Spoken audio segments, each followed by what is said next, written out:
Hello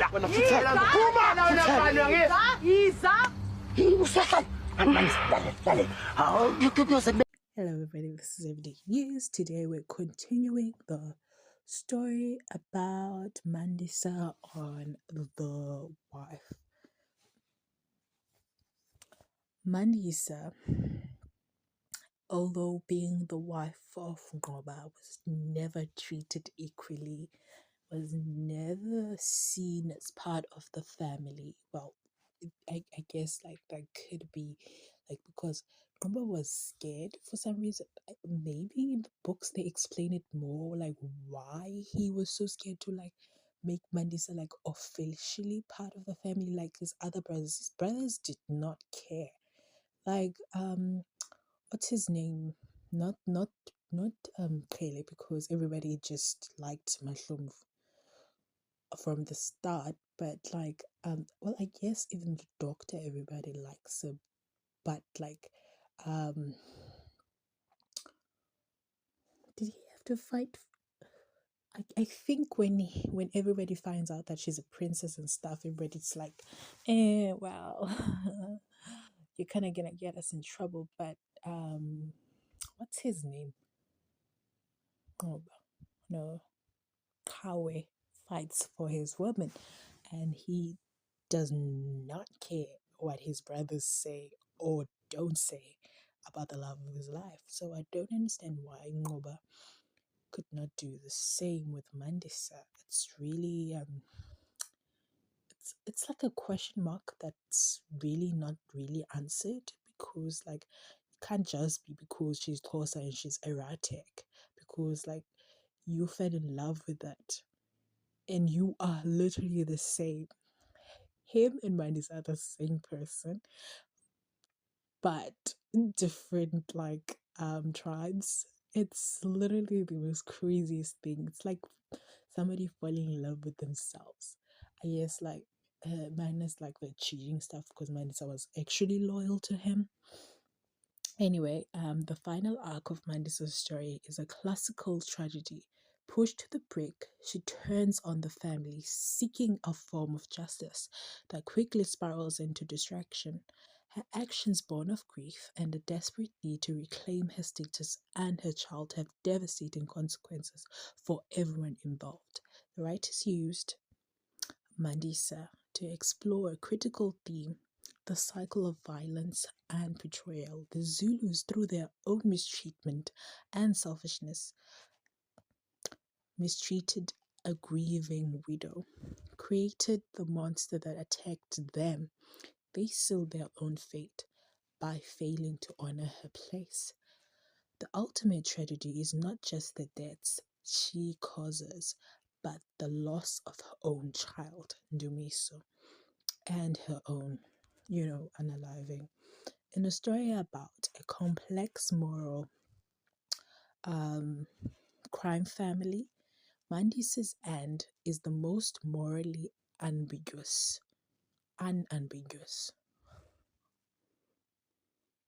I'm sorry, I'm like literally so I don't know what the hell I wrote in those notes. I don't even read my own writing. I'm sorry. Unambiguous. Unambiguous. Am I saying that the right way? I don't know. A raw depiction of a woman consumed by despair. Her life ends not because of police or rival gangs, but because the family she gave everything to ultimately failed her. I don't know, like, sure, that's like, I don't know if it's because I'm saying this again. I don't know if it's because like Mandis is being portrayed by Zikona Sodlaga, and Zikona Sodlaga is such an amazing actor. So I don't know if it's because she like acts the role so good. Like she's so good. I can't even. I have no complaints when it comes to a woman. Like I will watch everything and anything that woman's in. Like, anyway, let me stop fan yelling. But yeah, I don't know. Like I don't know. just please, I'm glitching. I'm glitching. Okay. Just please tell me on the comment section down below, like, what do you think of Mandisa? What is your own, like, I don't know, like, comments about her? Because me, I'm literally thinking that she was like, she did not deserve that. Okay. I was so sad about her death because, like, what are you talking about? I needed her and Ngoba and his son to actually live happily ever after. Her, like, making up with her sister wives, but she always did make up with them. She's just crazy like that. I think nobody like took her to mind. Especially Mahlum. Mahlum was such a good head because she's also dead, right? Anyway, why Mandisa matters. Okay. Because the Kona really acts Mandisa well. Okay, let me be serious. Mandisa is not the protagonist, but she was very essential. She forced the audience, us, to reckon with the raw, messy edges of this universe, you know? Because, like, if we did not have her, we would have, like, well, Mashumu, like, she lives in her own fantasy world. She really does. I love her to bits. Love her. Love the character. Like, Mashumu, girl, love. Yeah. I don't know about the end, though. I love Mashumu in the start, and then I don't think I even finished it. I just jumped to. Anyway, let's continue. I think I'm gonna have to go and like finish season 3 to like talk about her. But yeah, Mandisa was not just was not the protagonist, but she was essential. She forced the audience to reckon the raw, messy edges of this universe. She was the one who didn't apologize for her flaws, never. I never heard that woman apologize for anything, even though she was like legit wrong. Like treating Mashumu like that girl, burning 80 million rands, girl, wrong. But did she apologize? No, she came back with a body. Wow. The brilliance of Mandisa and the incredible performance. I just had to add that there. Of Zikona stood like lies in the unfiltered complexity. I think, yeah, very complex. She could be abrasive, she could be violent, but she was also undeniably real. She embodied English. Gosh, it's my second language, okay? Embodied. Embodied. How the hell do you say that? Why did I write this? I think my head English is much smarter than the one that I speak. Anyway, um, the struggle embodied, the pain and the struggle, and the fierce matriarchal spirit that often gets overlooked in the glamour of the Zulu narrative. She wasn't defined by her husband's wealth or power. She was defined by her own fight. In the series called The Wife, Mandisa proved that sometimes the most memorable characters are the ones who refuse to merely be a footnote to their man's story. She stood alone, a blazing star that burned too bright and consumed itself in the end. Sadly, Andisa's journey leaves us with a difficult question.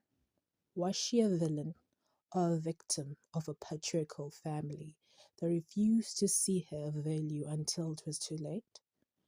Let me know what you think in the comment section down below. Was Mandisa justified in her final destructive act, or did her own rage seal her fate? Well, let me comment on this one. definitely she went like too crazy. I don't know, like I feel like the writers were rushing everything.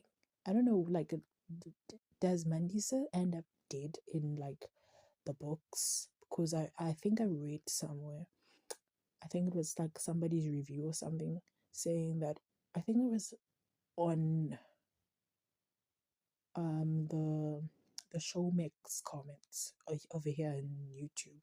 Somebody was saying Mushroom does not die in the books.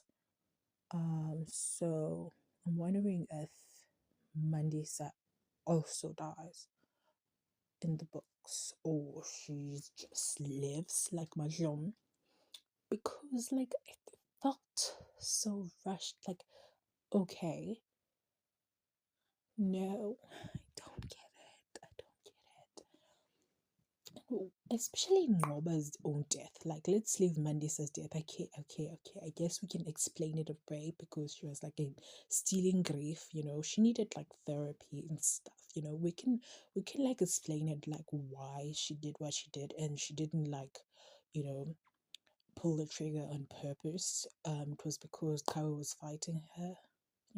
Me and giving her excuses.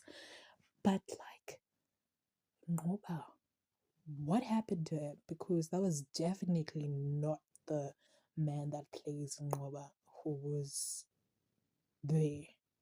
And he had like disappeared for a while. Like a while. He had like been like missing in the show. Like what happened? What drama happened behind the scenes, guys? Tell me. Anyway, yeah.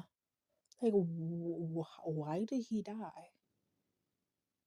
Does he die in the books? Because I don't know. I don't know. Is it just me just wanting Ngoma and almost said Sukwanana and Mandisa having a happy ever after with their kid and family? Like, why couldn't that happen? Ugh, so annoying. Anyway, just comment down in the comment section down below. Don't forget to like and subscribe. Thank you for listening.